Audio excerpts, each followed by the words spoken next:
Halo teman-teman semua, kembali lagi bersama Natasha di channel Kabar Burung. Semoga teman-teman semua sehat selalu ya. Nah, sekarang kita akan melanjutkan kisah yang masih bersambung sebelumnya dengan judul Mantan Pacar Jadi Ipar. Kalau teman-teman Kabar Burung belum nonton episode sebelumnya, Natasha sudah mencantumkan linknya di deskripsi video ini ya. Yuk, simak ceritanya sampai selesai.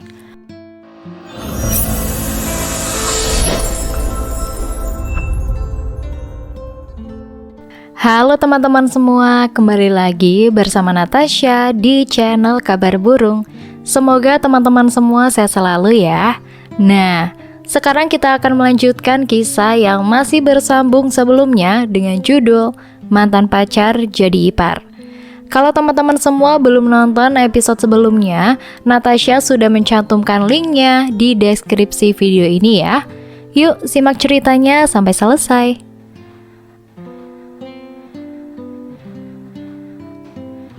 Semua orang tentu saja terkejut dengan pernyataan yang baru keluar dari bibir Inayah tentang wanita itu yang ternyata sudah memiliki calon suami. Araya dengan Bima bisa dipastikan ekspresi ketidakpercayaan terpampang nyata di wajah keduanya. Berbeda dengan ibunya yang justru tersenyum seolah merasa lega. "Kamu sudah punya calon suami?" tanya Araya terdengar tak yakin. Namun Inayah justru menganggukinya, seolah itu benar-benar faktanya. "Iya kak, kakak percaya kan sama aku?" Inayah menatap penuh harap ke arah kakaknya, yang masih terlihat ragu untuk percaya atau tidak. "Gak mungkin, kamu gak mungkin sudah punya calon suami. Aku yakin, kamu pasti berbohong kan?" Kini Bima yang bertanya. Tentu saja ia tak percaya dan bahkan tak terima dengan pengakuan Inayah. "Aku gak berbohong, aku benar-benar sudah punya calon suami. Kami bahkan berencana menikah secepatnya. Jadi mustahil kalau aku mau kembali sama kamu." Inayah menghapus air matanya.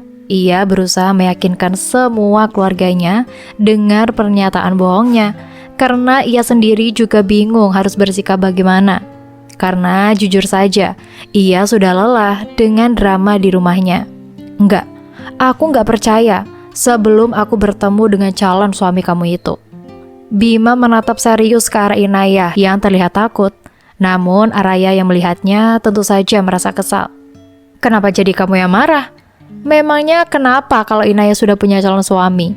Kamu itu bukan pacarnya lagi." Araya mendorong tubuh Bima.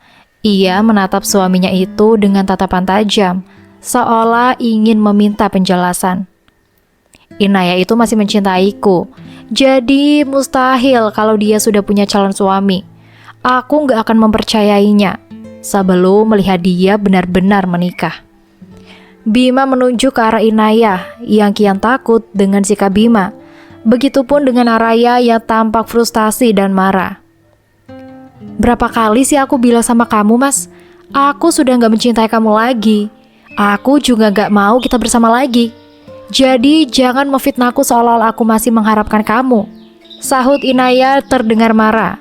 Meskipun begitu, ia masih berusaha mengontrol nada suaranya. Ia tak ingin ada tetangga yang mendengar pertengkaran mereka.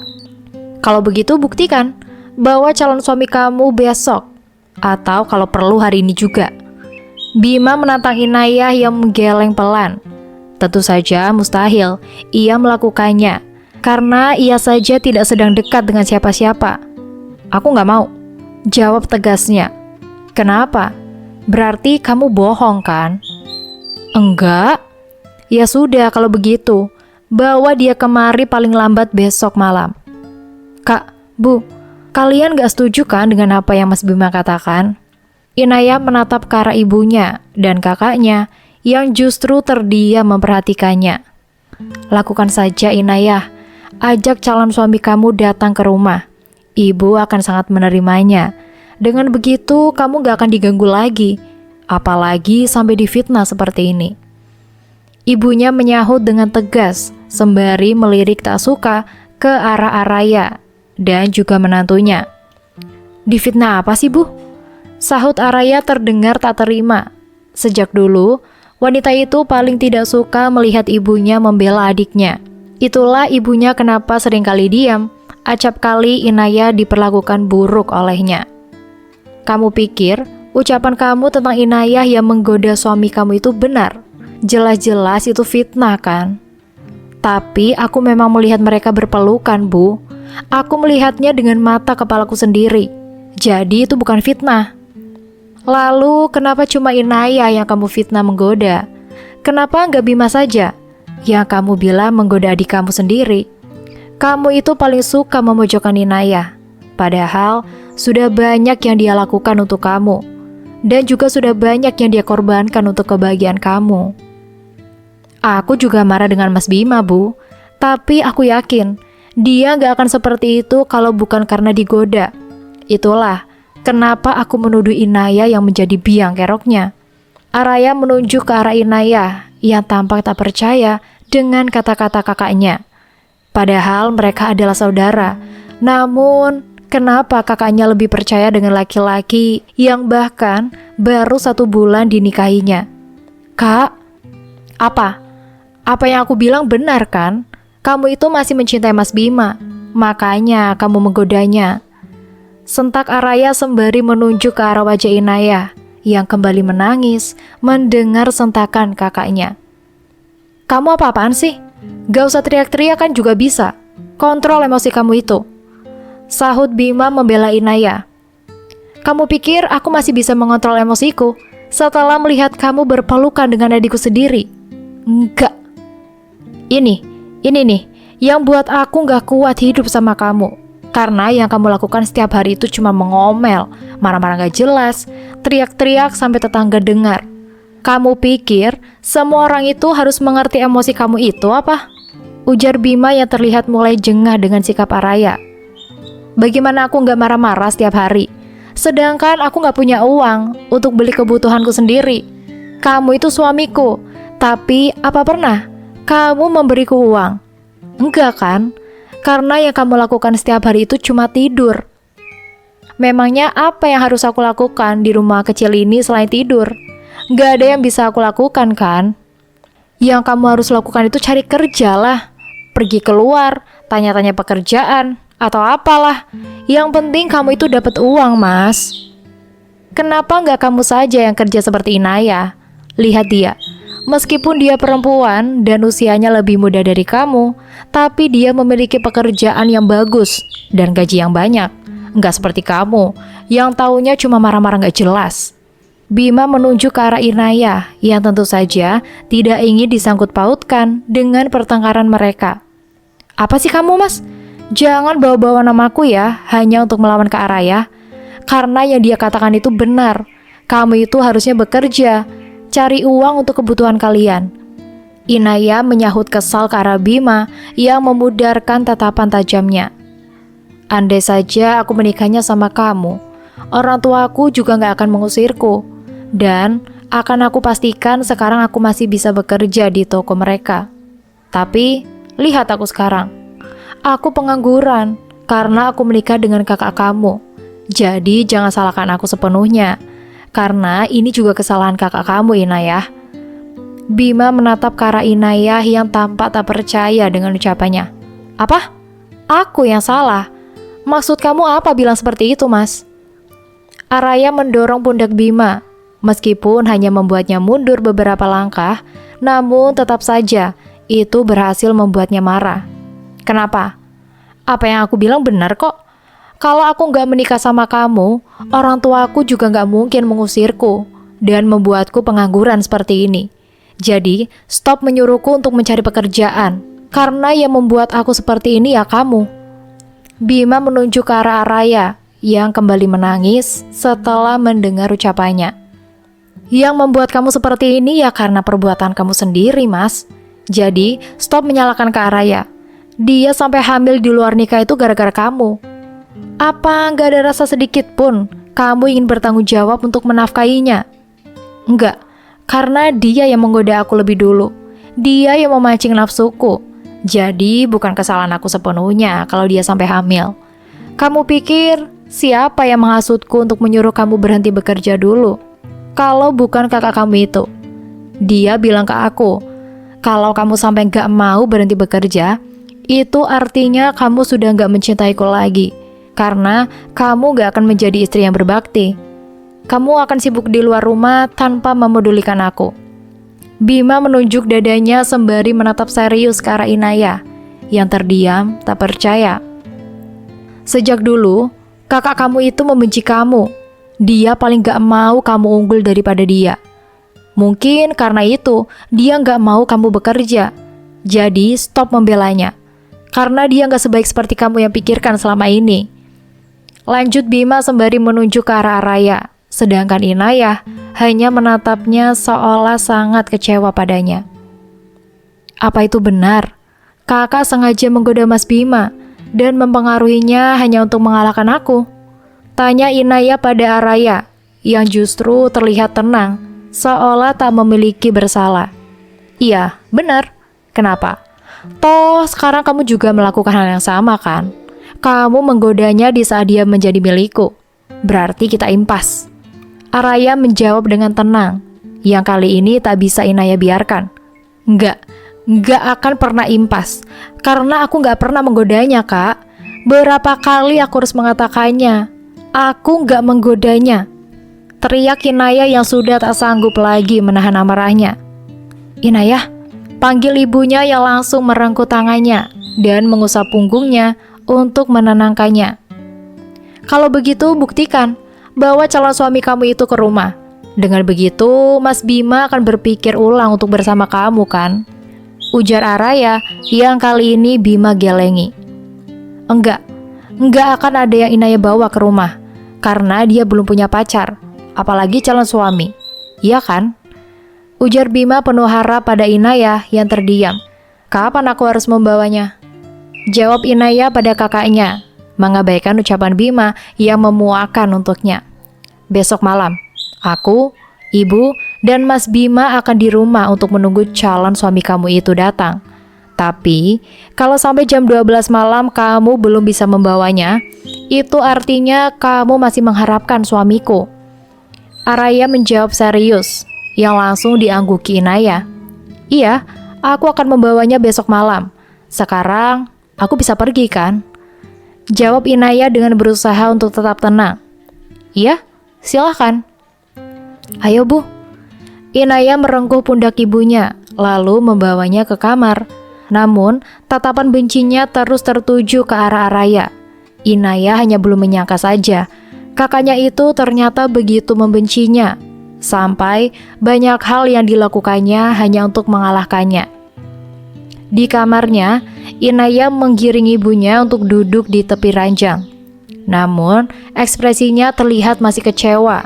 Bisa dilihat dari kediamannya.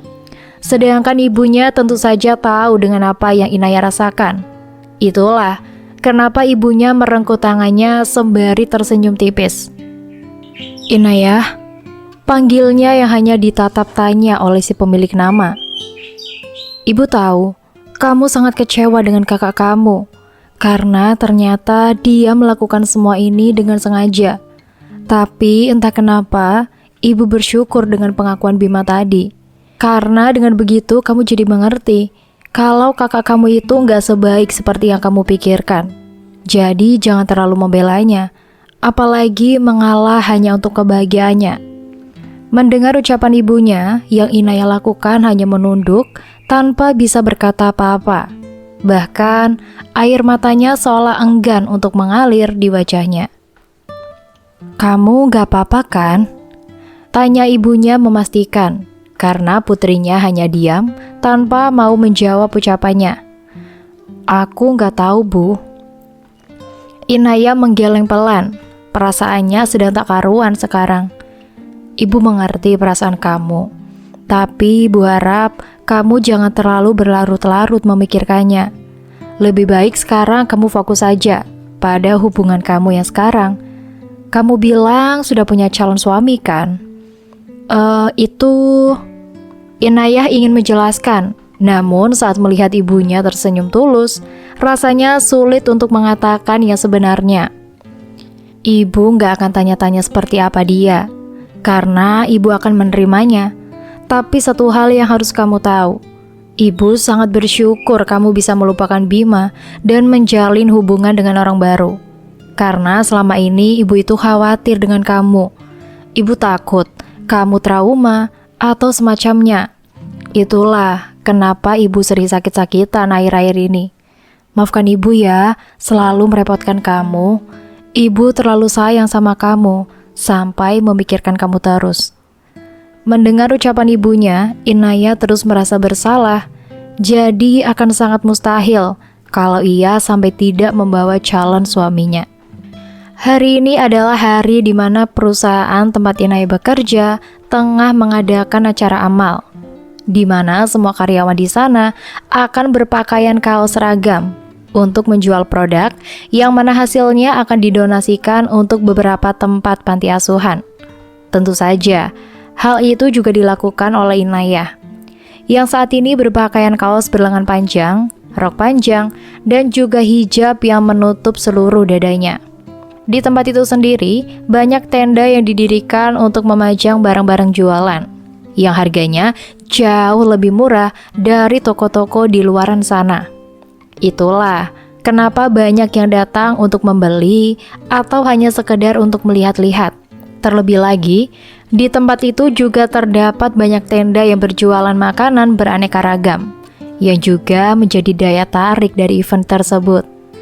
Inaya sendiri berjualan barang seperti tas dan juga aksesoris. Tidak hanya sendiri, ia tentu saja ditemani Sela dan juga salah satu temannya lagi yang bernama Rita. Awalnya Inaya sangat bersemangat mempersiapkan ini semua. Namun di hari H, ia justru merasa tak berselera. Itu karena ia harus membawa laki-laki yang akan ia perkenalkan sebagai calon suaminya. Sedangkan sampai sekarang saja ia masih bingung siapa yang bisa menemaninya ke rumahnya dan mengaku sebagai pasangannya. Jujur saja, selama ini Inaya tidak pernah dekat dengan laki-laki manapun, bahkan dengan rekan kerjanya sendiri. Itu karena ia begitu menjaga perasaan Bima yang waktu itu masih menjadi pasangannya. Itulah banyak yang mengetahui kisah cintanya, termasuk CEO di tempat kerjanya.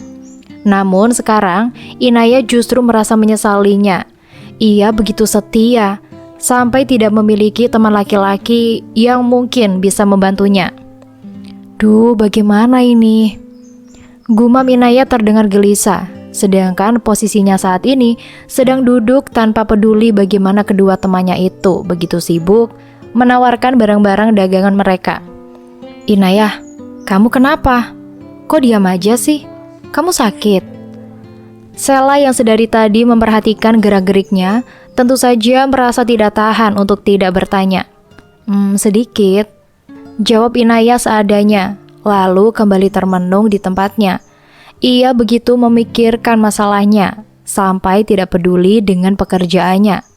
Bagaimana tidak, jika masalahnya saja benar-benar berat untuk tidak dipikirkan, itu karena masalah ini menyangkut nama baiknya, dan juga ada harapan ibunya. Inaya tentu juga tidak mengerti kenapa masalahnya tiba-tiba merembet dan membesar hanya karena kejadian kemarin. Namun, kalau dipikirkan lagi, semua ini pasti juga akan terjadi, cepat ataupun lambat. Ini hanya masalah waktunya yang datang terlalu dini, membuat Inaya merasa bingung dan frustasi. Kamu sakit apa? Sela menghampiri Inaya. Ia tentu saja merasa khawatir padanya. Aku cuma pusing aja sih. Maaf ya kalau aku kurang fokus berjualan. Inaya menundukkan wajahnya. Ia benar-benar tidak bisa memaksa dirinya untuk melayani pembeli, saking bingungnya ia saat ini. Enggak apa-apa, tapi kalau kamu merasa pusing, sebaiknya kamu ke posko aja. Di sana kamu bisa beristirahat, daripada di sini banyak orang, nanti kamu malah tambah pusing lagi. Memangnya kamu enggak apa-apa kalau aku tinggal? Tanya Inaya sembari menatap ke arah Sela. Ia sendiri mengakui kalau dirinya memang butuh sendiri untuk bisa berpikir jernih. Ya nggak apa-apa lah, toh masih ada Rita kan? Maaf ya kalau aku merepotkan kalian, tapi untuk sekarang aku memang butuh beristirahat. Iya, kamu pergi sana. Untuk masalah toko ini biar kita saja yang tangani. Iya, terima kasih ya. Aku pergi dulu. Pamit Inaya sembari mendirikan tubuhnya, lalu melangkah pergi dari sana yang hanya diangguki oleh Sela. Inaya kenapa? Kok tiba-tiba pergi? Tanya Rita yang baru menyadari kepergian Inaya. Kepalanya pusing, jadi aku suruh dia istirahat di posko. Oh begitu, ya sudah. Di sisi lainnya, Kevin yang tengah berada di kursi tepatnya di dalam posko dibuat bosan saat harus menunggu Rendra yang tengah menyurvei beberapa tenda jualan bersama dengan karyawannya. Kevin sendiri sebenarnya tidak ingin ikut karena ia bukan salah satu pegawai di cabang perusahaan orang tuanya tersebut. Namun ia malah disuruh datang oleh papanya hanya untuk memastikan acara tahunan itu berjalan lancar. Kalau untuk tahun-tahun lalu, Kevin tentu saja tidak keberatan datang karena saat itu ia belum tahu Inaya. Namun untuk tahun ini, ia merasa tidak nyaman berada di sana. Ia hanya tidak mau saja bertemu dengan wanita yang sudah membuatnya jatuh cinta. Itulah kenapa Kevin lebih memilih tinggal di posko daripada harus ikut Rendra berkeliling. Padahal temannya itu sudah menawarinya. Ia hanya tidak ingin melihat Inaya, terlebih lagi berhadapan langsung dengannya.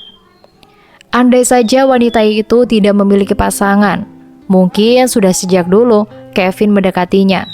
Namun sayangnya, ia harus patah hati di hari pertama kali ia melihatnya. Kevin sendiri awalnya merasa baik-baik saja. Ia mengira akan dengan sangat mudah melupakannya.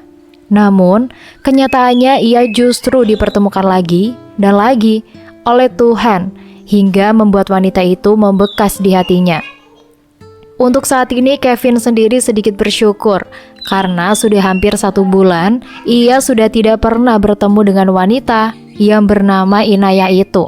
Meskipun pada akhirnya ia sempat merasa bingung saat papanya memintanya untuk datang di acara ini, yang itu artinya ada kemungkinan besar bisa bertemu dengan Inaya lagi. Namun Kevin sudah bertekad akan bersembunyi agar ia tidak perlu lagi melihatnya. Rendra kemana sih? Kok belum datang juga ya?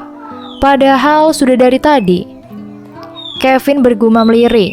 Tentu saja ia merasa kesal karena sendirian di posko itu membosankan. Sampai pada akhirnya Kevin menyerah. Ia mendirikan tubuhnya setelah menghabiskan air minumnya. Ia berniat membuang botol bekasnya ke tong sampah, lalu keluar untuk melihat sekitar. Astaga! Keluh Kevin saat botol yang berada di tangannya terjatuh ke tanah. Ia sudah sangat kesal hari ini. Namun, hal-hal kecil itu kian menguras kesabarannya. Dengan perasaan tak karuan, Kevin mengambilnya lalu membuangnya ke tong sampah. Ia juga mengambil beberapa plastik yang terjatuh di sekitar sana. Tanpa menyadari dirinya diperhatikan oleh seorang wanita berhijab. Permisi. Sapa wanita itu pada Kevin yang mulai tak bisa bersabar lagi. Dalam hati, ia ingin segera pulang dan kembali ke rumahnya daripada harus tetap berada di sana tanpa melakukan apa-apa. Iya, jawab Kevin tanpa minat sembari menoleh ke asal suara. Namun, mata yang tadinya tak bersemangat kini justru membulat saat menyadari siapa yang sedang menatapnya. Kevin tentu masih sangat mengenalnya, meskipun wanita itu sudah berhijab dan menutup auratnya. Perkenalkan, nama saya Inaya. Wanita itu menyodorkan tangannya pada Kevin, yang masih tak percaya dengan siapa yang berada di hadapannya sekarang. Iya, saya tahu. Kevin membalas jawabannya, lalu buru-buru melepaskannya. Dalam hati tentu saja, ia bertanya-tanya, kenapa wanita itu menyapanya? Ia juga bingung dengan perubahan pada penampilannya yang jauh berbeda dari terakhir kali ia melihatnya. Tahu dari mana? Tanya Inaya kebingungan. Padahal sejak tadi ia merasa bingung memikirkan masalahnya. Namun, Jawaban laki-laki itu justru membuatnya penasaran dengan maksudnya. Dari Nemtek, menunjuk ke arah dada Inayah yang memang ada namanya di sana. Oh iya, saya baru sadar. Kalau boleh saya tahu, nama Anda siapa ya? Kevin, ada apa? Apa ada masalah? Tanya Kevin terdengar kaku, namun Inayah justru terlihat tenang dan bahkan tersenyum tulus. Oh, enggak ada masalah apa-apa. Saya cuma ingin bertanya saja. Bertanya apa? Kevin menatap curiga ke arah Inayah yang terlihat bingung bagaimana menyampaikan sesuatu padanya. Ekspresinya terlihat gelisah dengan tangan menggosok satu sama lain. Begini, saya mau tanya, apa Anda sudah punya pasangan? Tanya Inayah terdengar sangat hati-hati, namun tidak dengan Kevin yang mendengarnya. Jantungnya berdebar tak karuan, dan mungkin akan copot dari tempatnya. Maksudnya bagaimana? Kenapa Anda menanyakan hal itu pada saya? Sebenarnya saya ingin minta tolong ke Anda, tapi saya takut Anda sudah punya pasangan. Jadi saya menanyakan hal itu terlebih dahulu. Inayah terlihat sangat takut-takut saat mengatakannya. Namun tidak ada yang bisa ia lakukan lagi selain bertindak konyol yang orang akan beranggapan itu gila. Saya belum punya pasangan. Memangnya Anda meminta tolong apa? Kevin terus menatap ke arah Inayah. Ia masih belum bisa membaca maksud dari wanita itu. Begini, saya harus membawa calon suami untuk diperkenalkan ke keluarga saya malam ini juga. Tapi saya sendiri tidak punya pacar atau teman laki-laki yang cukup dekat untuk bisa dimintai tolong. Jadi saya meminta tolong ke Anda. Inayah tersenyum kaku saat mengatakan itu. Ia sudah sangat berusaha menahan malu. Tapi Anda tenang saja, ini cuma pura-pura kok. Nanti saya akan beri Anda uang sebagai imbalannya. Bagaimana? Lanjut Inayah yang tentu saja tidak ingin membuat laki-laki itu salah paham dengannya. Kenapa Anda minta tolong ke saya? Sebelum ini kan Anda belum mengenal saya. Kevin tentu saja sempat terkejut dengan permintaan Inayah. Namun ia masih berusaha untuk tetap tenang di depannya. Meskipun sebenarnya hatinya juga merasa bahagia. Iya, saya tahu itu. Maafkan saya. Tapi saya sendiri juga bingung harus meminta tolong ke siapa lagi. Saya tidak mungkin meminta bantuan ke teman kerja saya. Akan sangat memalukan kalau saya sampai melakukannya. Malu kenapa? Maaf, saya tidak bisa mengatakannya. Oh, begitu. Baiklah, aku mengerti. Jadi bagaimana? Apa Anda mau menolong saya? Tanya Inayah penuh harap. Namun Kevin justru merasa tak yakin karena setahunya wanita itu sudah memiliki kekasih. Sebenarnya apa yang wanita itu rencanakan? Apa dia nggak direstui oleh orang tuanya? Makanya dia meminta bantuanku untuk pura-pura menjadi calon suaminya demi bisa menutupi hubungannya dengan laki-laki itu. Batin Kevin dalam hati, ia merasa ragu untuk menyetujuinya meskipun ia sendiri juga bisa saja membantunya. Anda sendiri apa sudah punya pasangan? Tiba-tiba Kevin menanyakan hal itu. Padahal Inayah sudah mengatakannya. Saya sudah bilang kan, saya tidak punya pasangan untuk bisa saya perkenalkan ke orang tua saya. Makanya, saya meminta tolong Anda. Tidak punya pasangan sama sekali. Maksud saya, pasangan yang mungkin Anda sembunyikan? Tidak ada, saya benar-benar masih single. Lalu, kenapa Anda ingin memperkenalkan calon suami ke keluarga Anda? Sedangkan Anda sendiri tidak memiliki pasangan. Bukan saya yang menginginkannya, tapi keluarga saya sendiri. Anda bisa menolaknya kan? Jawab Kevin yang seketika Inayah diami. Karena masalahnya tak semudah itu. Ceritanya sedikit rumit. Jadi mau tidak mau, saya harus melakukannya demi menjaga nama baik saya. Sepertinya Anda keberatan. Kalau begitu saya tidak akan meminta tolong Anda. Saya juga minta maaf sudah mengganggu waktu Anda. Saya permisi dulu. Inaya menundukkan kepalanya dengan ekspresi pasrah, yang tentu saja tidak bisa Kevin biarkan begitu saja. "Tunggu, saya mau membantu Anda." Ucapan Kevin berhasil menghentikan langkah Inaya yang berniat pergi meninggalkannya. Tanpa menyadari bagaimana perasaan Kevin sudah tak karuan sekarang. Bagaimana tidak, Kevin sudah lama menyukai Inaya. Dan entah ada angin apa, tiba-tiba wanita itu ingin ia berpura-pura menjadi calon suaminya. Merasa bingung tentu saja, ia bahkan merasa sangat penasaran. Namun hal kecil itu bisa membuatnya kehilangan kesempatan untuk dekat dengan Inaya. Itulah kenapa ia menyetujuinya begitu saja. Meskipun masih banyak pertanyaan yang bersarang di otaknya. Bersambung. Terima kasih teman-teman kabar burung. Mohon maaf jika Natasha ada kekurangan dalam membacakan ceritanya. Semoga teman-teman semua bisa terhibur dengan cerita yang Natasha bawakan ya. Oh iya, jika teman-teman semua menginginkan kelanjutan dari cerita ini, jangan lupa subscribe, like, dan bisa bantu komen di bawah ya, agar Natasha lebih semangat untuk menghadirkan kelanjutan cerita yang menarik berikutnya. Sampai ketemu lagi di episode berikutnya ya. Dadah!